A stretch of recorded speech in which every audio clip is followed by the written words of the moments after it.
हर खबर पर होगी आपकी पकड़। डाउनलोड कीजिए एबीपी लाइव ऐप। बंगाल में ये जो कुछ बीजेपी अध्यक्ष के साथ हुआ, इस पर बात करने के लिए हमारे साथ केंद्रीय कानून मंत्री रविशंकर प्रसाद जुड़ चुके हैं। इस वक्त उनसे बात करेंगे। रविशंकर जी, बहुत बहुत स्वागत है आपका एबीपी न्यूज में। धन्यवाद। रविशंकर जी, ये 2 दिन से जो पश्चिम बंगाल में हो रहा है, बीजेपी अध्यक्ष का वहां पर दौरा था। कल भी हमने देखा कि उन्हें काले झंडे दिखाने की कोशिश की गई दफ्तर के बाहर, और आज तो खैर पत्थर चरित्र सामने आ गया पश्चिम बंगाल में टीएमसी के कार्यकर्ताओं का। इस वक्त स्क्रीन पर भी लोग देख रहे हैं काफिले पर जो पत्थर बरसाए गए, ईंटें बरसाई गई।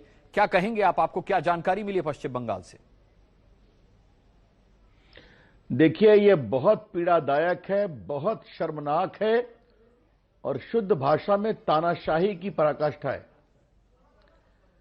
माटी मानुष की बात करती है, मां माटी मानुष की बात ममता जी करती हैं। यही है क्या बंगाल की माटी? विवेकानंद की धरती, महर्षि अरविंद की धरती, बंकिम चंद्र जी की धरती, रविन्द्रनाथ टैगोर की धरती, सुभाष चंद्र बोस जी की धरती, खुदीराम बोस की धरती। क्या मतलब है इसका भाई कि भाजपा का राष्ट्रीय अध्यक्ष जी गए हैं, दुनिया की सबसे बड़ी पार्टी। आपको उनसे विरोध करने का अधिकार है, लेकिन वो कलकत्ता में घूम नहीं सकते क्या? भवानीपुर में घूम नहीं सकते क्या? डायमंड हार्बर में वो जा नहीं सकते क्या? और देखिए, जो हमला हुआ है, एक बात को आप समझिए। मुझे बताया गया कि पत्रकारों पर भी हमला हुआ है, शायद एबीपी के लोगों पर भी हमला हुआ है, मीडिया पर हुआ है, बाकी पर हुआ है। बाकी हमारे जो कैलाश विजयवर्गीय हैं, उनके हाथ पर चोट लगी है, गंभीर चोट लगी है। राहुल सिन्हा, दिलीप घोष, जो हमारे सह संगठन मंत्री हैं, शिव प्रकाश जी, उनके सहयोगी पर भी की गाड़ियां क्षतिग्रस्त हुई हैं। और नड्डा जी की गाड़ी पर जो हमला हुआ, शायद वो गाड़ी मजबूत थी, बुलेट प्रूफ थी, इसलिए स्थिति वहां संभल पाई। बाकी उनकी सुरक्षा की क्या चिंता की गई, छोड़ दीजिए आप। वो दुनिया की सबसे बड़ी पार्टी के राष्ट्रीय अध्यक्ष हैं। भाजपा केंद्र में शासन करती है, देश में शासन करती है। भाजपा जीत रही है पूरे देश में। और मुझे ये बात को बताने दीजिए आज आपके दर्शकों के लिए, अनुराग जी, कि अभी जितने बाई इलेक्शन हुए हम सब जीते, बिहार का चुनाव जीते, हैदराबाद का नगर निगम जीते, राजस्थान जीते हैं हम लोग। तमाम किसानों के आंदोलन के बावजूद पंचायत समिति, जिला परिषद सब हम कांग्रेस को हराकर जीत रहे हैं, जो वहां सत्ता में पार्टी है। हम तेलंगाना में विधानसभा जीत रहे हैं। हम 18 सीट बंगाल में लोकसभा में जीते हैं। आगे विधानसभा का चुनाव है। लेकिन भाजपा का राष्ट्रीय अध्यक्ष प्रचार नहीं करने दिया जाएगा, इस बात को समझिए। हमारे 130 कार्यकर्ता मारे गए हैं, वो एक अलग विषय है, लेकिन इस पूरी घटना का संकेत क्या है? जगत प्रकाश नड्डा जी, आप बंगाल में प्रचार नहीं कर सकते। आप घुसोगे तो हमला होगा, काले झंडे नहीं दिखाए जाएंगे, आपकी गाड़ी पर पथराव होगा, स्थानीय प्रशासन, स्थानीय पुलिस कोई कार्रवाई नहीं करेगी, और बाकी तो मैं बता चुका। तो ये जो लोकतंत्र की दुहाई देने वाली ममता जी हैं, उनके शासन में क्या हो रहा है, इसका 2 ही संकेत है। वो घबरा गई हैं कि हार तय है। लेकिन एक बात वो संघर्ष से निकली है नेता, एक बात क्यों नहीं समझती हैं कि जहां तानाशाही से रोकने की कोशिश करेंगी तो वहां पर विरोध और बढ़ता है। और ये तो स्पष्ट दिखाता है कि वो मान चुकी हैं कि उनकी विदाई तय है। और आज की जो घटना हुई है, बंगाल की जो सांस्कृतिक बौद्धिक रूप से जागृत लोग हैं, वो कभी इसको पसंद नहीं करेंगे, ये मैं स्पष्ट कहना चाहता हूं। रविशंकर जी, आपने खुद माना कि ममता दीदी संघर्ष से निकल करके यहां तक पहुंची हैं कि आज वो बंगाल रूल कर रही हैं। आपने ये भी कहा कि ममता दीदी की तानाशाही इस हद तक पहुंच चुकी है कि ये संकेत साफ है कि जेपी नड्डा साहब बंगाल नहीं जा सकते, अगर वो जाएंगे तो उन पर हमला होगा, पथराव होगा। लेकिन ममता दीदी ने साफ तौर पर कहा है कि ये हमला टीएमसी ने नहीं बल्कि बीजेपी ने खुद अपने ऊपर करवाया है। सुना होगा आपने। अब इस तर्क पर देखिए, मैं कड़े शब्दों का प्रयोग नहीं करता। इस बेशर्मी से भरे तर्क पर क्या कहा जाए? क्या बीजेपी के लोग हमला कराकर कैलाश विजयवर्गीय, जो हमारे संघर्ष कर रहे राष्ट्रीय महामंत्री हैं, उनका हाथ तोड़वाएंगे, गाड़ी को तोड़वाएंगे? और देखिए, एक बात को समझिए, बहुत बेसिक बात। इस आरोप लगाने वाले के राजनीतिक उनके दल के आचरण को समझना जरूरी है। भाजपा के कार्यकर्ता मारे जा रहे हैं कि नहीं मारे जा रहे हैं? आज तो नड्डा जी ने अपने भाषण में तमाम कार्यकर्ताओं के अंतिम संस्कार में राष्ट्रीय अध्यक्ष ने अपने संवेदना दी। जो लोग मरते हैं उनका पोस्टमार्टम नहीं होता।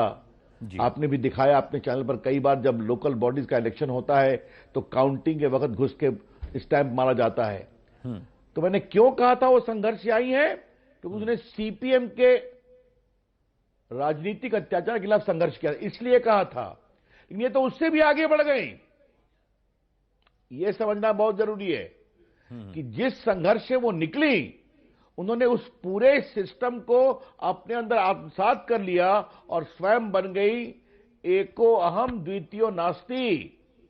यहां पर तुम्हें प्रचार करने नहीं दिया जाएगा और साधारण कार्यकर्ता भूल जाएं, पार्टी के पदाधिकारी भूल जाएं, भाजपा के राष्ट्रीय अध्यक्ष भी आएंगे तो सिर्फ काले झंडे नहीं दिखाए जाएंगे, उन लोग पर जानलेवा हमला किया जाएगा। और हमारी सरकार है तो पुलिस देखती रहेगी, कुछ नहीं करेगी। ये है बड़े सवाल। सवाल तो बड़े हैं रविशंकर जी, लेकिन सवाल एक ये भी बड़ा है कि आप कह रहे हैं कि ममता दीदी का संकेत साफ है कि काले झंडे दिखाए जाएंगे, अगर कोई आता है तो उस पर पथराव किया जाएगा। तो फिर क्या होगा? चुनाव कैसे लड़ेंगे? अभी प्रचार में ही अगर ये स्थिति है, अगर अभी शुरुआत में ही बीजेपी की ये स्थिति है वहां पर कि असुरक्षित है, राष्ट्रीय अध्यक्ष भी, दुनिया की सबसे बड़ी पार्टी के राष्ट्रीय अध्यक्ष असुरक्षित हैं, तो फिर आगे कैसे सफर आगे बढ़ेगा?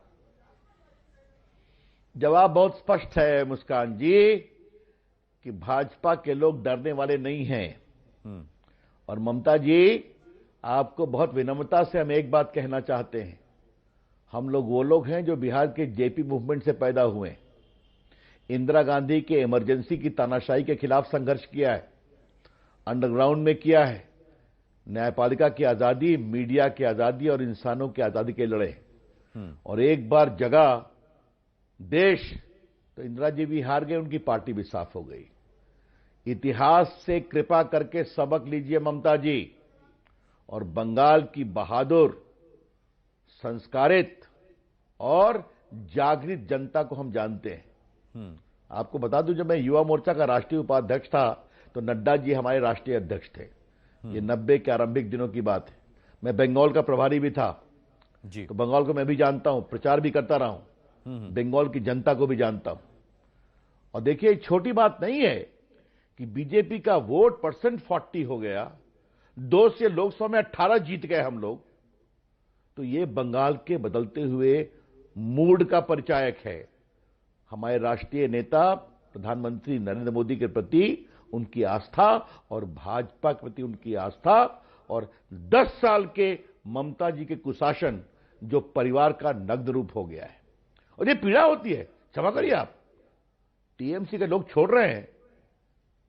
एक महिला जिन्होंने, मैं बड़े आदर से बोलूंगा ममता जी के बारे में, उन्होंने अपनी जगह बनाई और आज परिवारवाद का ये नग्न रूप दिखाई पड़ रहा है। ये क्या हो रहा है?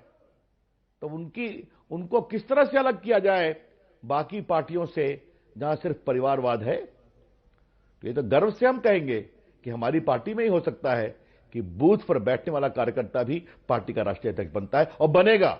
जी, ठीक बात है आपने रविशंकर जी, लेकिन आपने साफ तौर पर कहा कि ममता दीदी ये साफ तौर पर जान लें कि भारतीय जनता पार्टी डरने वाली नहीं है।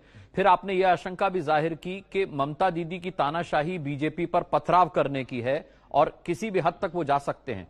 क्या मैं आपकी बातों से यह अंदाजा लगाऊं कि आप चुनावों तक हिंसा की आशंका जाहिर कर रहे हैं? क्योंकि बीजेपी डरने वाली नहीं है, ममता दीदी मानने वाली नहीं है, तो होगा क्या फिर? हम शांतिपूर्ण तरीके से प्रतिकार करेंगे। समझ गए आप जी? अगर पथराव करके भाजपा के नेताओं के प्रचार को रोकने की उनकी सोच है या उनके पार्टी के नेताओं की सोच है तो कृपा करके भूल जाएं। केरल में भी हमारे कार्यकर्ता मारे गए ना, मालूम है ना आपको? सीपीएम के अत्याचार में हमारे संघ के कितने कार्यकर्ता मारे गए, बीजेपी के कितने कार्यकर्ता मारे गए? हम झुके क्या? हम बढ़ रहे हैं ना? आप मुझे बताइए। तो ये हम शांतिपूर्ण तरीके से अपने काम, अपनी विचारधारा और भारत सरकार ने जो काम किया है उसके आधार पर हम जनता का विश्वास जीतते हैं। और मैं मानता हूं कि इस तरह का अगर शर्मनाक हमला भाजपा के राष्ट्रीय अध्यक्ष पर हो रहा है तो बंगाल की जनता इससे बहुत गुस्से में है। ठीक है, और जितना वो अपना फैसला परिणामों में, वो अपना फैसला वोट के जरिए परिणामों में दिखा देगी। लेकिन अभी सरकार ने साफ तौर पर पश्चिम बंगाल पुलिस से जवाब मांगा है कि नड्डा साहब की रैली में, उनके दौरे में ये जो हमला हुआ है इस पर जवाब दिया जाए। मैं सिर्फ आपसे अंतिम सवाल ये पूछना चाहता हूं रविशंकर जी कि आगे जब भी कभी इस तरीके के दौरे होंगे, रैलियां होंगी, तो सुरक्षा को लेकर के क्या बंगाल पुलिस पर भारतीय जनता पार्टी भरोसा कर पाएगी आगे? देखिए, मैं एक ही बात कहूंगा कि लोकतंत्र में हर को अपनी बात कहने का अधिकार है जी। और मैं ममता जी से एक ही बात कहूंगा कि जिस तरह के शब्दों का प्रयोग वो स्वयं और उनके नेता हमारे प्रधानमंत्री के बारे में करते हैं, हम लोगों ने कभी उसका वैसा प्रतिकार किया है क्या? क्या सच्चाई नहीं है कि पिछले चुनाव में अमित शाह जी के हेलीकॉप्टर को नहीं उतरने दिया गया था? आज मैं पटना साहिब लोकसभा का चुनाव लड़ रहा था, माननीय योगी जी मेरे लिए प्रचार करने वाले आले थे, उनके हेलीकॉप्टर को उन्हें नहीं दिया गया।